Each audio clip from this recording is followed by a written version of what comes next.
नमस्ते, आप सभी को स्वागत है एक नए वीडियो में। इस वीडियो में क्लास 12 का हिंदी का वीवीआई ऑब्जेक्टिव क्वेश्चन बताऊंगा, तो प्लीज़ आप लोग अंत तक इस वीडियो को जरूर देखें और वीडियो पसंद आएगा तो वीडियो के लाइक और नए तो चैनल को सब्सक्राइब जरूर कीजिए। और आपके कोई भी स्ट्रीम है आर्ट्स, साइंस, कॉमर्स, तो आप अंत तक जरूर देखिए। क्वेश्चन है यथा संध्या में कौन सी समास है। देखिए, जिसमें ना प्रथम पद अव्यय है वो अव्ययीभावी समास है, तो आपको पता होना चाहिए। ऑप्शन है द्वंद्व, अव्ययीभाव, क्रमधारय, तत्पुरुष। तो इसका आंसर होगा अव्ययीभाव, ऑप्शन बी सही होगा। क्वेश्चन नंबर 2 है भक्तमाला किनकी रचना है। सूरदास का, नाभादास का, मलिक मोहम्मद जायसी का, तुलसीदास का। तो आपको पता होना चाहिए कि भक्तमाला नाभादास का है। ठीक है, ऑप्शन बी सही होगा। भूषण हजारा किनकी रचना है। भूषण का, नाभादास का, मलिक मोहम्मद जायसी का, तुलसीदास का। तो आपको पता होगा कि भूषण हजारा भूषण जी का ही रचना है, ऑप्शन ए सही होगा। क्वेश्चन नंबर 4 है दिनकर को किस कृति पर भारतीय ज्ञान पीठ पुरस्कार मिला। कुरुक्षेत्र पर, उर्वशी, रसीम रथी, रेणुका। तो आपको पता होना चाहिए कि उर्वशी पर इनको ज्ञानपीठ पुरस्कार मिला था। ठीक है, ऑप्शन बी सही होगा। 5 है निम्नलिखित में किसका वास्तविक नाम घनश्याम है। तुलसीदास का, सूरदास का, भूषण का, कबीरदास का। तो देखिए, वास्तविक नाम यानी भूषण जी का घनश्याम नाम है। ठीक है, यथाशक्ति कौन सी समास है। यहाँ भी देखिए यथाशक्ति पहला पद अव्यय है, यानी ये भी क्या है, अव्ययी भाव समास है। लाइक शेयर करते रहिए जो भी लोग हैं। कमल नयन में कौन सा समास है। कमल नयन, क्रमधारय, अव्ययी भाव, द्वंद्व, द्विगु। तो आपको पता होना चाहिए कमल नयन यह क्रमधारय समास है। ठीक है ना, कौन समास है, क्रमधारय। जी जान कौन सी समास है। क्रमधारय, द्वंद्व, द्विगु, तत्पुरुष। तो आपको यहाँ द्वंद्व समास है जी जान। पंचपात्र कौन सी समास है। द्विगु, अव्ययीभाव, क्रमधारय, तत्पुरुष। तो यहाँ देखिए, जिस समाज में अगर प्रथम पद संख्यावाचक होता है वह आपको पता होना चाहिए द्विगु समास होता है, द्विगु। ठीक है, तो यहाँ भी 9 का यानी ऑप्शन आपको कौन सही होगा, ए ही सही होगा। ठीक है, ऐसे रहेगा, ऐसे। यहाँ थोड़ा टाइपिंग में मिस्टेक हो जाता है, समझ गए। तो द्विगु समास। 10 है चंद्रमय मौली कौन सा समास है। तत्पुरुष, क्रमधारय, बहुब्रीहि, द्वंद्व। तो यानी चंद्रमौली, तो यह क्रमधारय समास है। ठीक है, कौन समास है, क्रमधारय। 11 है लंबोदर कौन सी समास है। लंबोदर किसको कहा जाता है, गणेश जी को। ठीक है, तो यह क्रमधारय है, अव्ययी भाव है, तत्पुरुष है, बहुब्रीहि समास है। देखिए, इस तरह से कोई अनेक शब्द को लिए एक शब्द रहे, जैसे जिसका उदर लंबा हो, लंबोदर, तो ये है बहुब्रीहि समास। ठीक है, इस तरह के रहे तो।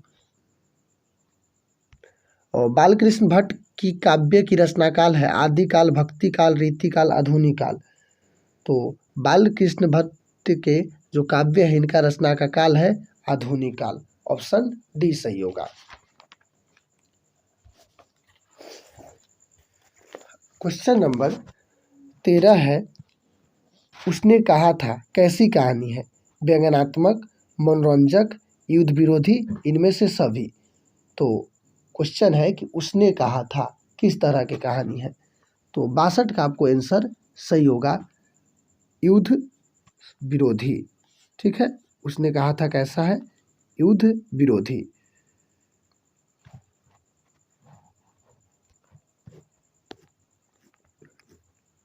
क्वेश्चन नंबर 14 है, आपको स्क्रीन पर दिखाई देता होगा 14। भारत में आपातकाल कब लागू हुआ था।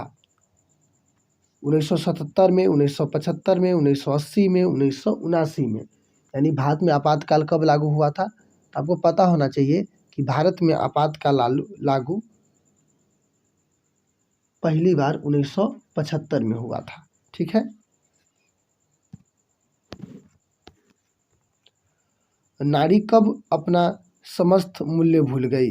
स्वतंत्र होने पर, परतंत्र होने पर, स्वच्छाचारिणी होने पर, इनमें से कोई नहीं।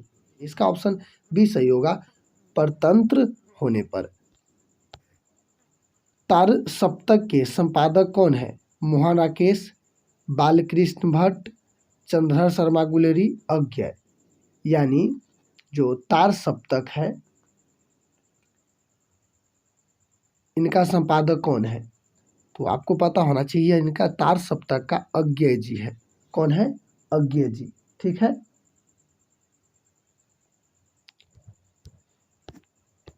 सत्रह है, ओ शादी नीरा निबंध जगदीश चंद्र माथुर की कौन सी संबंधित है? कैसी संबंधित? कैसी रचना संबंधित? रचना से संबंधित है। ओ शादी नीरा निबंध जगदीश चंद्र माथुर की कैसी रचना से संबंधित है?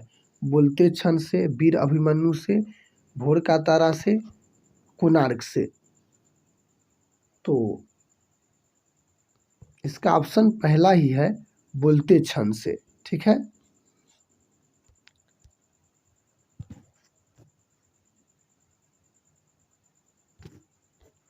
18 क्वेश्चन देखते हैं। बिस्नी को किसकी प्रतीक्षा है? डाकिया की, अपने सिपाही पुत्र मानक की, जमींदार की, इनमें से कोई नहीं। तो आपको पता होना चाहिए इनको अपने सिपाही पुत्र मानक की प्रतीक्षा है बिस्नी को। ठीक है। नामवर सिंह का जन्म कहाँ हुआ था? जीवनपुर में, जीवनपुर में, जीवारपुर में, जोधपुर में। या नामवर सिंह का जन्म कब हुआ था? तो नामवर सिंह का जन्म जीवनपुर में हुआ था। जीवनपुर में हुआ था। ठीक है ना। ऑप्शन बी सही होगा। 20 है, ओम प्रकाश वाल्मीकि को किस वर्ष कथा क्रम सम्मान दिया गया? 1995 में, 2000 में, 2005 में, 2006 में।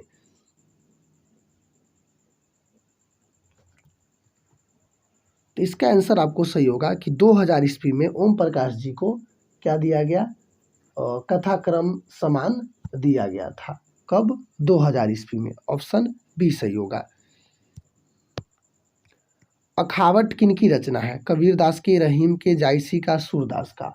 अखावट किसकी रचना है? तो अखावट जायसी जी का रचना है। ठीक है ना।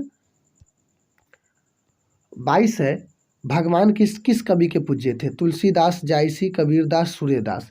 यानी भगवान कवि किस कवि का पूज्य थे? तो आपको पता होना चाहिए ये सूरदास के पूज्य थे। ठीक है। 22 का डी सही होगा, सूरदास। क्वेश्चन नंबर 23 है, श्रद्धा किसकी प्रतीक है? क्वेश्चन है, श्रद्धा किसकी प्रतीक है? हृदय का, बुद्धि का, मन का, किसी का नहीं। तो आपका इसका आंसर सही होगा, ये श्रद्धा हृदय का प्रतीक है। ठीक है। किसका प्रतीक है? हृदय का।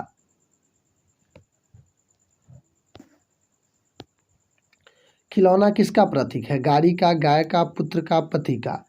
तो खिलौना आपको पता होना चाहिए पुत्र का प्रतीक है। ठीक है। भोर होने का साथ गृहिणी सबसे पहले कौन सा काम करता है? बच्चे को जगाती है, चौका लिपाती है, आंगन की सफाई करती है, इनमें से कोई नहीं। तो जब भोर होने के साथ गृहिणी सबसे पहले कौन सा काम करती है? तो आपको पता होगा ये चौका लिपती है। ठीक है। ऑप्शन बी सही होगा। तो आउट ऑफ 25 क्वेश्चन आपको कितना सही हुआ है प्लीज़ कमेंट करके बताइए ज़रूर। तो इस क्लास को यहीं पे खत्म करते हैं। तब तक के लिए जय हिंद, जय भारत।